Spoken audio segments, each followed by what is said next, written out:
Hi, everybody. Welcome. It's Napa Perkins from Electra Astrology. This is Awakening with Astrology. I'm going through all of the sun signs in all of the facets to teach you more about yourself, not just astrology. This is so much more than astrology. This is about you self-understanding so that you can have a more content experience. So today we are going to dive into the gifts. And what if I were to tell you that your greatest set of gifts had absolutely nothing to do with how you looked, what you've learned, what your talents are? They're nothing that you can measure or even explain. Pisces teaches us that our most powerful gifts aren't always loud or showy. They are sensed. They lie in our intuition, our imagination, our compassion, and our deep well of inspired creativity. That's what we're going to talk about today, the Pisces gifts. Pisces is such a beautiful archetype. It can be a very scary archetype, and I've talked a lot about this over Pisces season. I also did a great talk on the nodes, if you want to listen to that, because that's the energy that we are underneath for the next 18 months. And because Pisces is such a difficult one to wrap the head around, it can be helpful to listen to this information. And I'm presenting it to you in ways that help you think, that help you to self-inquire so that you're not just being talked at. And I'm certainly not here to tell you what is right and what is wrong. And I think that is really typical when we launch into the realm of spirituality and certainly religion. We have teachers that say, this is the right way and this is the wrong way. This is what you have to do and this is what you cannot do. And that's not how I teach. And in fact, I don't think that's how it works at all. There's a fluidity to it. There has to be, because this is a planet where we are here to learn and experience, not to just be talked at, not to be shamed into doing what's right or not doing what's wrong. This is all about self-introspection and getting in and wondering and tuning into your intuition, tapping into the things that make you feel compassionate, that you can feel on a deep level, understanding your relationship to energy, learning about how one energy impacts you and makes you contract and makes you want to back up, while another energy makes you want to lean in and soften. That's what we're learning with Pisces. So anytime that you bump up against a spiritual teacher that says, this is the right way, this is the wrong way, red flags, because the Pisces energy is all about the literal sensing, and it's a personal sensing. You are sensing what's happening. What are your senses telling you? What is the temperature of the energy? This is what we're learning with Pisces. And it is so personal. Your relationship to your higher self, to the wisdom that comes down that conduit, is so completely personal. It's not necessarily going to sound like somebody else's information, and certainly not some other human's information. We're so limited when we get in there with our human minds and we want to present information and we want to control the narrative. So as I launch into this Pisces teaching, which is edited from season 5 of my podcast, but I encourage, as you're listening, to be present. Take some deep breaths, watch your breath, be aware of what your body feels like as I'm talking, because this is the practice of sensing. We sense into the dynamic field of awareness, the same way that we would feel into the air around us. When I put my hand over here, the air is cool, it's blowing, there's a vent below me. When I put my hand on my lap, it's warm, there's a heating pad on my lap. So this isn't about using our brains and saying, this is right, this is wrong, this is what a spiritual connection feels like, this is the God that you must pray to. It's about saying, what is happening in this moment? What am I noticing? There's a light in my face. I can hear the vent. I can hear the birds. There's so many versions of layered information and experience that's around us all the time that we completely miss out on because we're so tuned into the facts, the ideas, the belief systems, the virtues, the needing to be right, the needing to prove somebody else wrong, that we all as humans get sucked into so easily. So Pisces is where we learn to let all of that quiet and move off to the side so that we can be right here in the present moment. All right, and I do have a free Astrology as a Superpower ebook, and I've put the link in the box below if you want to get that. And of course, if you're listening to me and you feel that you'd like some one-on-one time with me to go through your chart, look at how everything is showing up for you on a personal level, you can find me at electraastrology.com. And let's jump into the teaching on the Pisces gifts. As promised, we're going to talk about the gifts of Pisces.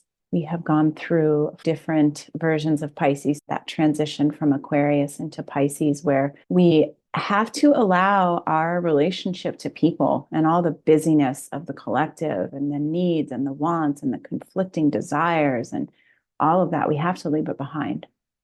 And we have to eventually come into a deeper understanding of spirit. And then last week, we talked about the shadow of Pisces, which has a lot to do with fear. All of the water signs are connected to fear in their own ways. And Pisces is the fear of the things that could possibly happen that probably never will. But those fears are hard to ignore. And they are hard to dismiss because our minds have a way of getting in anytime that we don't know what to expect and creating a big story that is anxiety producing, right? Fear of the future, regret from the past. So today we are going to talk about the gifts of Pisces. And Pisces really does carry the ultimate gifts. As you've heard me say, we begin at Aries, we circle all the way around the zodiac, and every single zodiac sign and house and planet represents a different facet of our human psyche, our human experience, our wants, our needs, our feelings, our loves, our money, our career path, all of it. So when we finally get to Pisces, the end, presumably we have experienced the things. And when we have to go through life experiencing the good, the bad, the ugly, we do learn lessons. We end up with a lot of gifts. We end up mastering things, and we get to see things through a more objective lens. Now, I don't want to say that Pisces is objective because it is actually more subjective in nature, but there's something about aging where you get to see a clear picture of how things are. And you get to come into an acceptance. And in that acceptance is where you begin to see the real beauty, right? We know as we age, we end up losing different friend groups. We look back through all of the periods of our lives and we say, wow, that is a group of people, a group of experiences, dynamics that I probably won't have again. It's just a memory at this point, but the beauty of having that memory, the richness of having been through that experience really allows you to see the rest of your life and your current life through a different kind of lens. And that's what we do with Pisces. It's the culmination. It is that bringing us into a closer relationship with our higher self where we can see the bigger picture. So before we get started, why don't you just take a deep breath and come into your physical body. We are in Pisces season after all, and we are playing around with how to come in and out of the present moment, how to tap into things, how to tap into the various realms. Next week, and I'm going to be talking about energetic hygiene practices, so the things that we can each do when we feel overwhelmed or when we want to come into a closer connection with our higher self and with that greater body of knowledge that exists outside of our own brain and our own human experience. But for now, just take a few deep breaths and come into the present moment, into your physical body.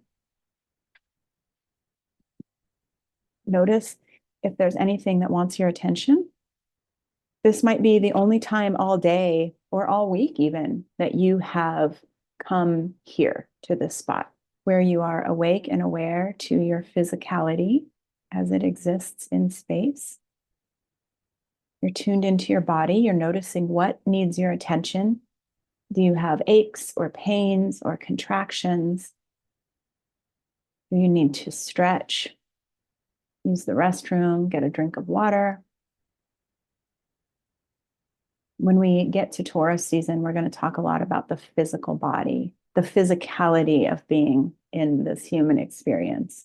and how important it is to be reading your body, using your body as a tool. For now, we're just going to sense into the body and see what's there, what's happening. As we're talking about Pisces and the gifts of Pisces, just tune into your heart and see what's happening in your heart. The heart is the seat of things like compassion and things like empathy. The heart chakra is related to the color green, and green is the color of compassion. And I want you to just think about things in your life, or maybe memories, specific times in your life where you have felt overcome with a sense of compassion for somebody. And that compassion can also feel like a deep love, feel like a sweetness, just a sense of being connected to somebody through a state of awareness. If you think about water and how water is connecting everything in the world, all of the land masses at one point or another meet water. Water is so powerful. You can get into water and it can change your state of emotions. You can spend time near water and it will relax you. It will attune you to nature, sitting on the beach, watching the waves come in, sitting by a river or a creek. There's something naturally relaxing about that. It is said that waters are the governors of the planet. They are the ones that are flowing through, keeping an eye on everything that's going on. And if you think about water, if you were to take a big bowl of water and just put a tiny little drop of food coloring in it, that tiny little drop is going to color all of the water in that bowl, will tinge it. And that is how it is with our own water element in our charts and in our lives, is that we are very spongy. We pick up on things. We feel other people's emotions. We feel things that are in the field of our awareness. A lot of times we're feeling things that we'd rather not feel. And that can be frustrating. That can be exhausting. But we're also able to feel the sweetness too. To be able to attune to somebody else when they need you. To be able to sit with somebody with a sense of tenderness. Even sitting with animals or plants, things that are around you, sitting in nature and attuning to nature, to the natural flow, to the sweetness of an animal, to just being with another human. There's something very relaxing about it. They say that when you hug a person, there is a resonance of the heart. And when you are heart to heart, there is a coherence. And in that coherence, it can create a very safe space. And this is connected to that Piscean archetype. We have these superpowers. We're taught, but also there's just a flow of how we come into understanding that our minds are very powerful. And that is Gemini. Then we move, like I said last week, into Virgo, where we learn that our actions are very powerful. They get us approval. And then we move into Sagittarius, where we come to understand that we learn and that learning and knowledge gives us power. And then we come into Pisces, and all of that has to fall away. And with Pisces, we understand that our power really lies in our ability to attune to what is happening around us and to show up for people in a positive way. This is where we have to learn to override that fear and that natural sense of distrust. And we start to question, what are we doing? We questioned this in Aquarius season. What are we doing here? What is our mission and purpose? We like to think that we have these massive missions and purposes that are going to change the world, but a mission and purpose of being kind, showing up with empathy, showing up with compassion for the people around you can be a powerful mission and purpose in and of itself. And of course, we have to learn how to be kind to ourselves, how to tune in to ourselves. We don't want to lose our boundaries and become so spongy and porous that we're picking up everybody's everything. But we do want to understand that we each have an electromagnetic field, and that field can carry different resonance depending on our own state of being, our own state of awareness. So the more that you are self-aware, able to moderate your field. And what I mean by that is when you notice that you are having a stress response, first you have to notice it. You can notice it through the body. The body gives us those messages. And then you can make some shifts. So this is where we don't get so carried away in our fear, or we notice that we're getting carried away doing our overthinking thing, we're doing our getting too busy thing, we're doing our trying to understand thing. When we notice that, that is where we come back into the present moment, into the here and the now, and we work to just regulate ourselves. When we are regulated, then we are able to show up in the world with compassion, empathy, with tenderness and attunement, because the being able to attune to people is so incredibly important. It's how we learn on an energetic level how to make a positive impact on those around us. When we have lost touch with ourselves and we are not attuned to ourselves, it is hard to attune to the people around us. And then you might be that dark cloud rolling through the grocery store with a scowl on your face, or you might be that person in traffic that's blaring on the horn because somebody has irritated you. And we all have those moments. But more often than not, and I think that all of us would agree that we wish for our impact to be a positive one. We wish to be interacting with the world at large with kindness. Usually when we're dealing with difficult people, they lack a sense of self-awareness. They don't understand their impact on the people around them. And we can have compassion for them and understand that they are struggling. We also come to understand that there's a large part of being a collective that we have no control over. And then our job becomes to work with our own field of awareness. And then we also come to understand that we are very impacted by the things that come at us, that trigger us emotionally, that send us into fear, into a sense of, I have to fix something or I've done something wrong. That is where we can really make an impact, is when we begin to see those things stirring for ourselves. Then we can go in and do some of this work. I'm going to teach you some tools that you've probably heard along the way next week, around how to work with your own energy, with your own field, and how to really make positive and profound shifts, which is also helpful because it means that you don't have to stay in anxiety, anger, frustration for longer than necessary. So I want to leave you with a few final thoughts on Pisces. As you're navigating through your week and you are hitting rough spots, maybe you're out in public and you're watching somebody melt down, or maybe you're having a meltdown of your own, you do have power to work some proverbial magic. And magic is also something that is associated with Pisces, and definitely one of the gifts of Pisces, because it is through this sense of magic, of being able to manifest, being able to create what we want, being able to shift the energy simply through an intention, simply through just being aware and having the self-awareness. So as you are navigating this next week, here's something to practice. All you have to do when you are up against your own personal stress, or you're watching somebody have a stressful event, begin to take some deep breaths and just begin to be present in the field. Hold the space, as they say. You can set an intention. My intention is for this person to relax. My intention is for me to relax. And whatever your intention is, just keep breathing into it.